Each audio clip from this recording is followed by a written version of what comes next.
Welcome to The Explainer. Reinforcement learning. It's the magic behind AI that can master games, control robots, and honestly, optimize just about anything. But how does it actually work? Well, today we're climbing what I like to call the ladder of complexity, breaking down an entire university curriculum into one single journey.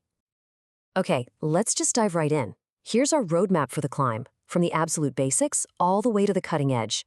What's cool about this structure is you'll see exactly how each idea builds on the last, taking us step by step up that ladder. All right, first things first, we need to learn the language.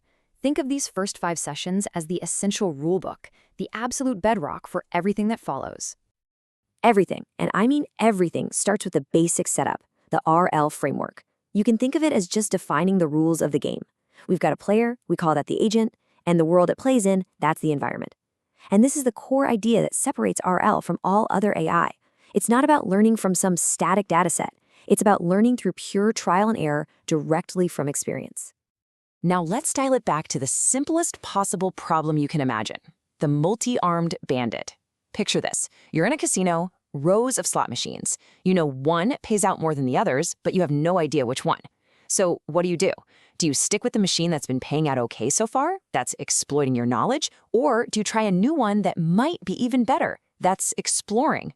That single question, that trade-off, is the fundamental dilemma at the very heart of all reinforcement learning. You know, to solve any problem, you first have to describe it clearly. And that's exactly what a Markov Decision Process, or an MDP, does. It's the official blueprint for our agent's world. It lays out every possible state the agent can be in, every action it can take, and the rules of the game. Without this blueprint, our agent would just be flying blind. Okay, so once we have our rulebook, we need a way to tell which moves are good and which are not so good. That's a value function. It doesn't just tell you the immediate reward. No, it calculates the long-term potential of being in a certain state. It answers the crucial question, if I'm right here, right now, how good is my position for winning the entire game? This is how an agent learns to think ahead.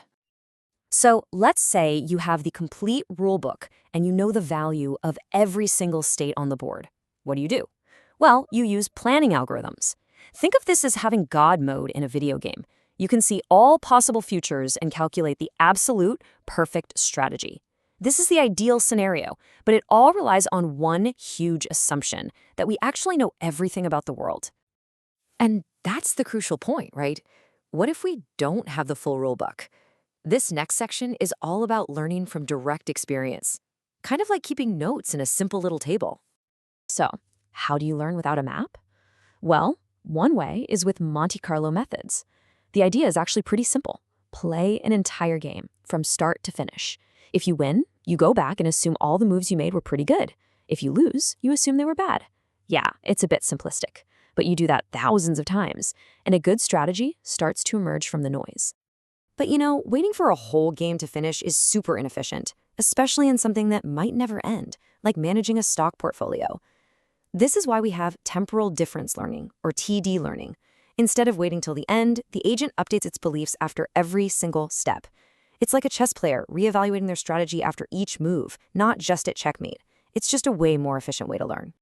This whole step-by-step learning thing leads to two main philosophies. You have on-policy methods, like SARSA, which are kind of like a cautious driver, learning only from their own experiences on the road. Then you have off-policy methods, like Q-learning, which are more aggressive. They can learn the fastest route just by watching other cars, even if they themselves are stuck in traffic. One is safer. The other can learn much, much more broadly. N-step methods are great because they give us the best of both worlds. They find this perfect middle ground between updating after just one step, like TDI, and waiting until the very end of a game, like Monte Carlo. This gives us this powerful dial we can tune to get our learning process just right for any given problem. And now, we get to combine these ideas. The DynaQ architecture is so fascinating because it learns in two ways at once. It learns from real steps it takes in the world, sure, but it also builds a little mental model of that world, which allows it to daydream or simulate future steps. This means one single real-world experience can lead to 10, maybe 100 learning updates. It just dramatically speeds everything up. And this brings us to a huge problem. I mean, for any real-world task, think chess or robotics, a table of all the possible states is just impossibly, astronomically large. The solution? We stop trying to memorize everything. We move from building a massive lookup table to learning a general function, an approximation. The agent learns to generalize, not just to memorize. This huge leap is called function approximation. So instead of a giant table that has to memorize the value of every single chess position, imagine a function that can estimate the value of a position it's never even seen before, just based on patterns. It's the difference between a phone book and a smart assistant. One just stores answers, the other calculates them. And that is the key that unlocks RL for the real world.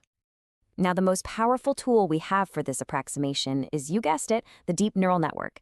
This led to deep Q networks, or DQN, the algorithm that famously learned to play Atari games better than humans just by looking at the screen pixels. It was the perfect marriage, the pattern recognition of deep learning with the decision-making of RL, and it changed absolutely everything. But what if you don't really care about the value of an action? What if you just want to know what to do? Well, that's the whole idea behind policy gradient methods. Instead of learning values, we just directly tune the agent's strategy. This is absolutely essential for things like robotics, where an action isn't a simple choice, but a precise angle for a joint. We learn the action itself, not just its score. And of course, why not combine these approaches? That's what we do with actor-critic methods. Here, one network, the actor, decides what to do, and a second network, the critic, evaluates that decision. This hybrid gives us the best of both worlds, the direct, action-focused learning of policy gradients and the efficient, stable learning of value functions. So now that we can handle these massive, complex worlds, the next challenge is all about refinement. It's about making our deep RL agents more stable, more efficient, and capable of solving even harder problems. This next set of methods is really all about making our deep learning agents ready for prime time, moving from theory into solid practice. As you can see, we have techniques to make learning more stable and prevent catastrophic oops moments. We have methods to handle the complex, continuous actions needed for something like robotics. And we even have ways to teach agents how to think strategically by setting their own sub-goals. Okay, we've reached the top of our ladder. These final sessions are about the modern frontiers, the grand challenges we have to solve to deploy RL safely and effectively out there in the real world. And this brings us right to the edge, the big challenges researchers are tackling as we speak. These are the problems we must solve to truly trust AI. We need agents that are curious enough to learn when rewards are rare. We need them to be smart enough to cooperate or compete with others.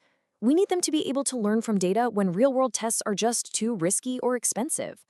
But above all, we need to ensure they are safe. So from a simple choice in a casino all the way to ensuring the safety of AI in our world, that's the entire journey of modern reinforcement learning. The technical ladder has been climbed. The question now isn't a technical one, it's a human one. What's the first real-world problem we should actually trust them to solve? Thanks for joining us.